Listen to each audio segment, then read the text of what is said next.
All right, what's going on, guys? This is Logan with West Desert Wheeler. We are back out here with the Redcat Everest Ascent, whatever its real name is, out here at the Redcat, and this time we've got a bunch of upgrades, and we're gonna go run the similar lines to the first video where we ran the almost box stock truck. The only thing I did was add the underdrive gears, which were included in the box, so kind of box stock. I just changed one little thing on it. This time we've got a whole list of upgrades, and I've changed everything before I've driven it again. So I don't know, if this is all going to be collective good. It should be. I've built plenty of trucks before. This is all stuff that I normally do. So let's talk about what we've changed. So the biggest difference, I'd probably say, is going to be the wheels and tires. So we got Spec RC comp cut wheels. Although their standard 1.9s do fit, I just had these wheels and tires put together. So these are the comp cuts, and then we've got the Proline G8 crawlers on there. We've got SL3D squid inserts in here as well. So those inserts are excellent at fighting side hills, but they're very soft and conformative to get up and over these sandstone rocks. These are the most scrubbed in set of crawlers that I own. So these should get great traction out here. They work great on everything else that I've run them on. We've also got Trial Redcat Gen 9 brass. Now, a lot of people are saying that the Gen 8 axles are the same as the Gen 9s. There's a slight difference in the knuckle on the steering. I don't know if the Gen 8s will work, but we noticed that. Cody at Sky RC pointed that out. Sky RC is my local hobby shop in St. George, so thanks to Cody for paying attention that closely. We did get the Gen 9 brass from Trial, so we got the most current brass up front. Then on the shocks and shock tower side of things, I swapped out the shocks. They come stock with like internal sprung and external sprung 90 millimeters. I swapped those out for 80 millimeter In The Works RC shocks. In The Works was kind enough to send me over a set of 80s, and I didn't really have a car that I was like, this needs 80s. But I said, hey, let's try it on the Redcat Everest. So I threw the 80s in here. And then for shock towers, got the brand new Rock Pirates RC shock towers available for the Redcats. So excellent laser cut aluminum shock towers on there, and you can get those in some cool colors. I think they have red and black available currently. I'm sure they're gonna get more colors in the future. I put the black ones on the truck because I have the blue truck. So we also have a Hobbywing Fusion Pro in here. A lot of people are doing the budget build, affordable upgrades for the affordable truck. I've seen a lot of people do that, so let's do something a little different. These are high-end wheels, these are the good inserts, these are the good tires. Let's put the Fusion Pro in there. Also, I just happen to have one in another truck that I stole it out of, so that's why it's the Fusion Pro. So it should be a great time out here on the rocks. Let's get to it, see how this thing performs. Right, so initial impressions on this truck is that with the Fusion Pro in here, this is a very zippy truck. These are a 2300 kV brushless system, and for that amount of kVs, you're getting a lot of wheel speed. So there's not a ton of gear reduction in here, but with the brushless motor, it will create plenty of torque. I'm running this thing on 3S, so plenty of torque to be had. See, I struggled on this line the first time. I'm hoping with the front weight, it'll control it a little more. No, it turns out if you drive a bad line, it's still a bad line. So, can we fight our way back up and out of there? I really doubt it. This one's key to get the rears lined up, but it's difficult. So one thing I'm a little concerned with is that the transmission gears and I know for sure the transfer case gears, the ones where you swap out to get the underdrive, I know that those are plastic. So my concern is that with the brushless Fusion system, we're gonna be more at risk of breaking those gears and stripping them. So we shall see in time how they hold up, but for now, they're working and pulled off that line a little quicker than we did with the RTR truck. Now we gotta turn left and climb as big of a wall as we can. That might be a little more than she could chew. No, she got it. Got that good hook up on the top, pulls it on up. Those crawlers hooking up awesome, and the squid inserts conforming to the rocks. So let's show you guys how quick this truck is now. So with the Fusion Pro, I mean uphill in the sand. Here we go.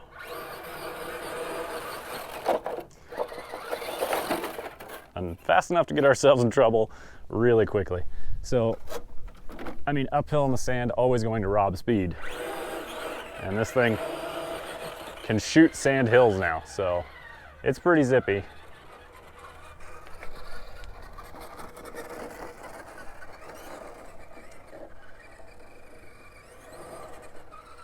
But luckily with these Fusions, they still have such great low-end resolution. It's really not an issue. But you do have wheel speed with a Fusion in this. An 1800 kV would be plenty, and this one's 23. So with the stock shocks and spring setup, this truck had pretty limited articulation, but it took a lot of force to get it to articulate. With the 80mm shocks, it's still not a flex monster, but they certainly move and flex more freely now. So like it doesn't take as much pressure. So the suspension is more conformative while still not having a ton of travel. Some people prefer that setup. I typically like a little bit of articulation in my trucks. So, you know, it's what you get with 80mm shocks. That's just fine. That's kind of why the 80s ended up on this truck. Lots of wheel speed to save you in reverse. There's a big ledge off the driver lower rear. There, it finally pulled it. We got that rear up. Try and get this thing to settle a little more. Getting like torque twists where the suspension doesn't want to conform in the front. This is off camber and fairly vertical, but I wouldn't expect that much torque twist on that. All right, we got it done. It just took some effort. Now today's weather is probably about 20 degrees cooler than when I first tested this truck.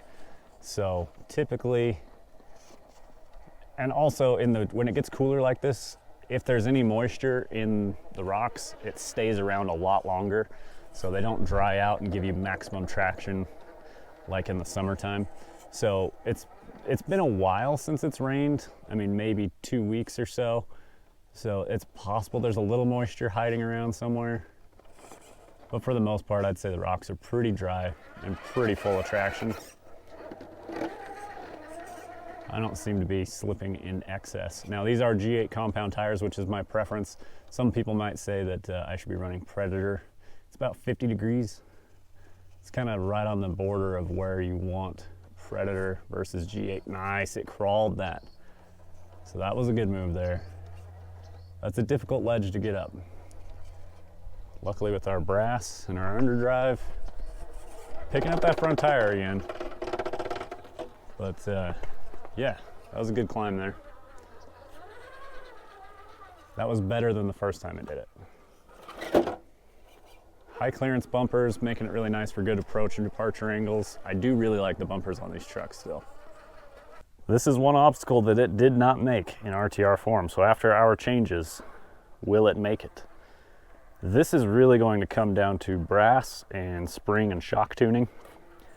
If it tries to torque twist at the top, we're gonna have issues and it's not gonna wanna go up. But it's got a little more forward weight to keep that nose planted. There it is. Crawled it as slow as I could. And yeah, cruised right up. Did really good first try. That was a major win there. There's definitely a performance gain going on.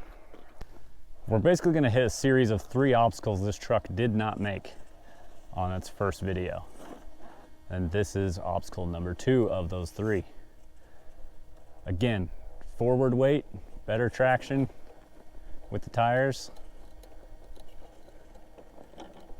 Trying to see if we can crawl it. This one may be a bump obstacle. My VRD carbon kit was able to crawl it, and I could crawl it on the further left line. But the Redcat just did it. So again, net positive there with our upgrades and changes.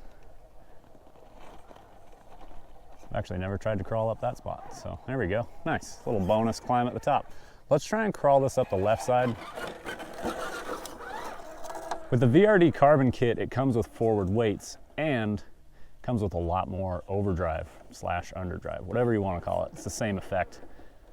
So I think it just helps hold that nose into the rocks a little harder than this Redcat does. It's also getting very steep for the Redcat. So I'm hoping those rocks on that front driver just give us some traction. I'm trying to slightly turn down into those and put a little more pressure on that front driver tire.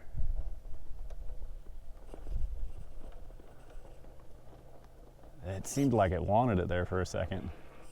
Wonder if that left rear was climbing a little more on the sand to help it. If it could pull the left line, I'll be very impressed, but the fact it got the obstacle at all, I'm happy. Okay, there it is. Very impressed. Nice. Definitely a big performance change here.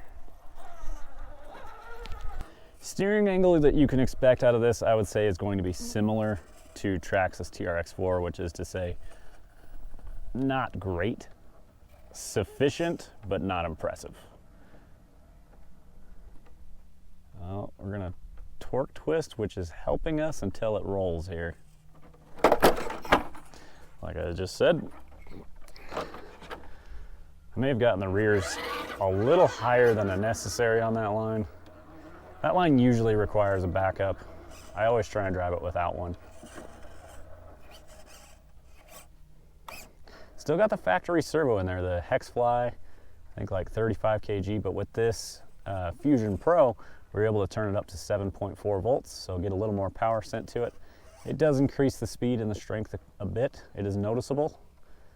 Still a noisy little guy, still pretty slow, but most of the time, not too worried about speed.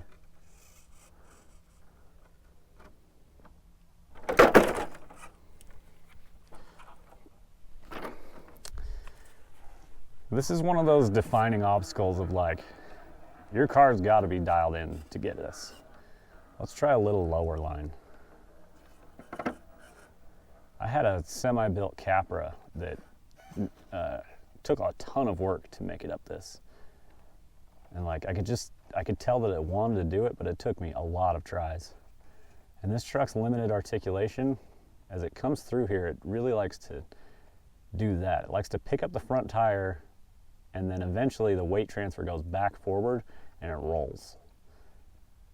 If we could somehow control that, we may be able to get through it, but it's not looking great for us right now.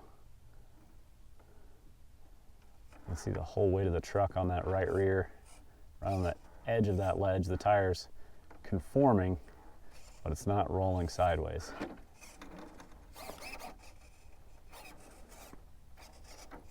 Okay, so we just kind of dropped to the low side of the ledge. Now it looks easy. Okay, it did get up it. It's not typically the line I do, but made is made, so I'll take it. Because before it would not even do that. Let's get a little off camber here. Try and climb a ledge off camber. This is one that can throw you on your lid if you're not careful.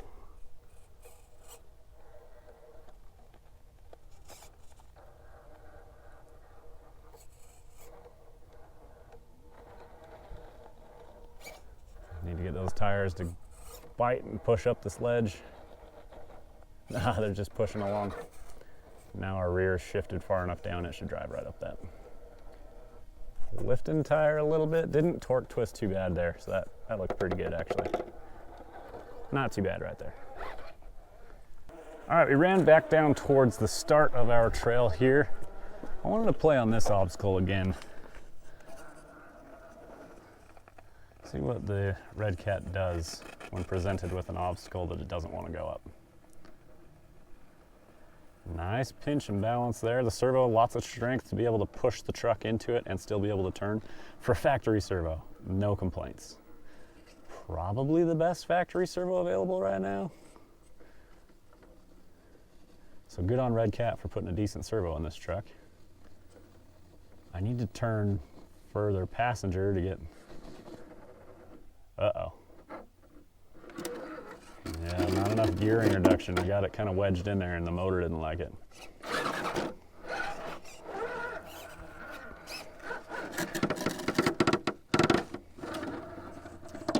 So I've done this with the VRD where I drove up this side, used the roof a little bit.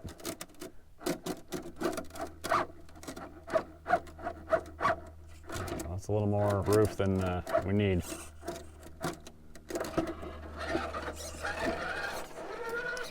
Try this a little bit different. Oh, smashing our body again. That's where I need to go. I just need the roof to hold me down, not stop the forward progress. So, you know, the VRD, I could get the front to settle. There it is. And truthfully, that's the only way I've made this obstacle, so that's kind of just the line. It's trying to twist up on me, and it's gonna roll if I keep going. So I'm just trying to keep that front end planted, but I need to turn driver to get the traction I need.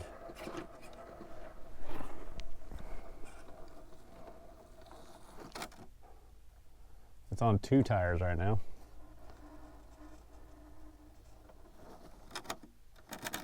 Okay, our sliders may save us.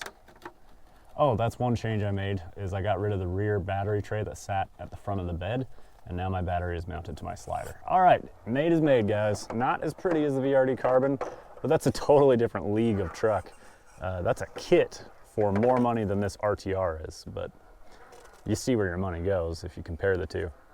The Ascent doing a great job here, making a couple really difficult obstacles, and we're coming out on top. Overall, again, net positive. I'm liking how the truck's performing. It's not the best geometry. I want to get it on something steep again right here and just see if it torque twists on like a steep climb where we got to articulate just a little bit. It's lift and tire there. It's not trying to rip it way into the air. That's understandable. It's light in the front end at that point. So like, that was pretty decent. It is something to watch for, but it's hard to say if it's like a real problem on this. But I've noticed it a little more than some of the other trucks I've been driving lately. That was a good climb though. It drove right up it. Now I did do the Treel brass knuckles and portal covers. So this has got the full Treel brass treatment in the front. Let's try and drive down this and see if we have too much forward weight bias or if we're just right. This truck, I did eliminate some of the plastics higher up in the chassis, like a lot of the cross bracing, got rid of that, got rid of the battery tray out of the back. So it's dropped weight out of the chassis. This Fusion has great slow speed control, especially on the descents. Like, look at how slow this is. And that's on throttle. I'm gonna have to throttle out here in a second. But like totally controlled amount of throttle. Did really good. I mean, it drove downhill nice. It didn't try and flip over forwards too easy. So at this point, guys, with all these modifications, this is pretty well the standard of how I build my trucks. He had some forward weight. It had underdrive out of the box, which is a great value. I like that they have that from Redcat. I wish that they were a metal gear. Again, in time, we'll see if that is an issue or not. A brushless system, some wheels and tires, and then some Rock Pirates towers if applicable, or just a Rock Pirates chassis total. But overall, like, I'm happy with this truck. It's a good truck. It's driving good. It's predictable. It's got that little bit of torque twist. It's just missing that like magic, you know. It's good, but there are better trucks.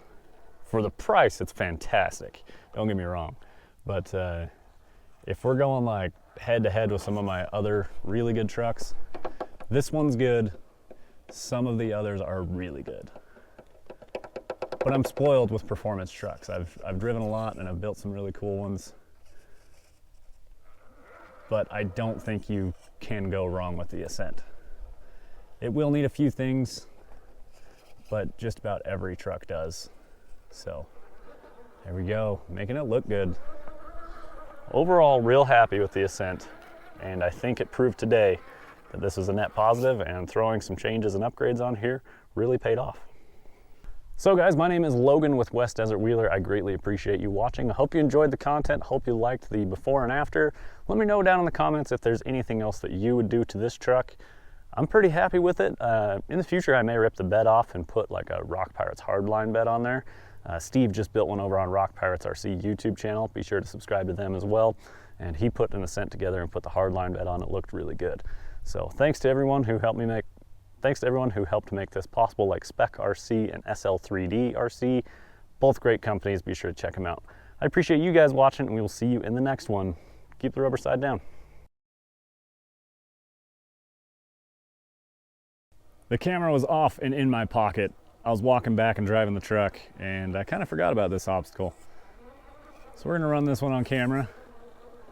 It's got a couple cool series of obstacles that show off a few different features and performance benefits. So right here we got a decent side hill, but it's big risk.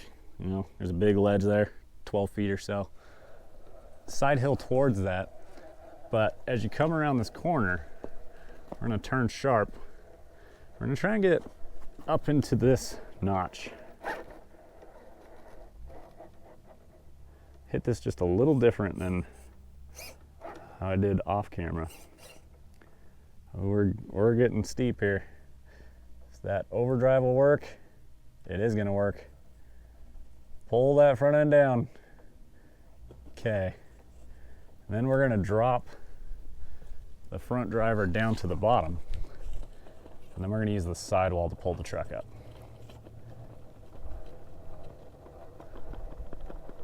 I need to drop that in just a little more. We're on our slider pretty hard here. There it goes. Nice off-camber, steep, high-risk, technical line. That's a fun one. And then it leads over here, and this just always looks impressive.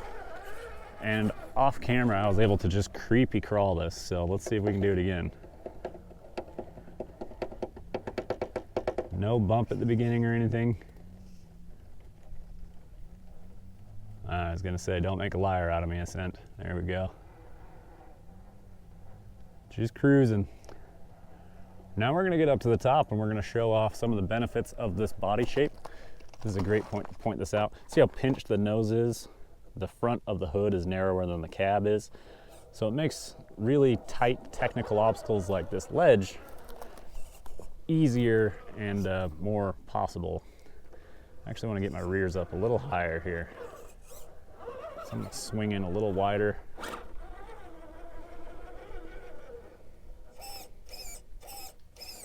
Servo's just enough to get that front end to slide down. And we want to stay as close to that wall as possible without letting it bully us and push us off the ledge.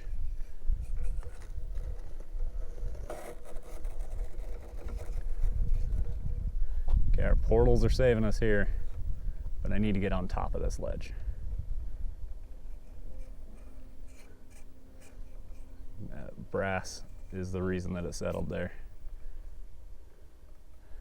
Last time I drove this, my hood was very close to that ledge. This time it's not. It's gonna force us off here in a second. There she goes. So let's take a reset here. Try it one more time. See, there we go. And there's our clearance for the body. Don't have to worry about smashing our hood or grill into this rock. It's trying to climb that ledge with the front driver, and I don't want it to. Now I do. There it is. And then we just got to get that rear up the ledge. And there it is. Redcat Ascent pulling off a really cool one there. Nice combo of obstacles. Little bonus line for you guys. Hope you enjoyed it. Thanks for watching. We'll see you guys in the next one.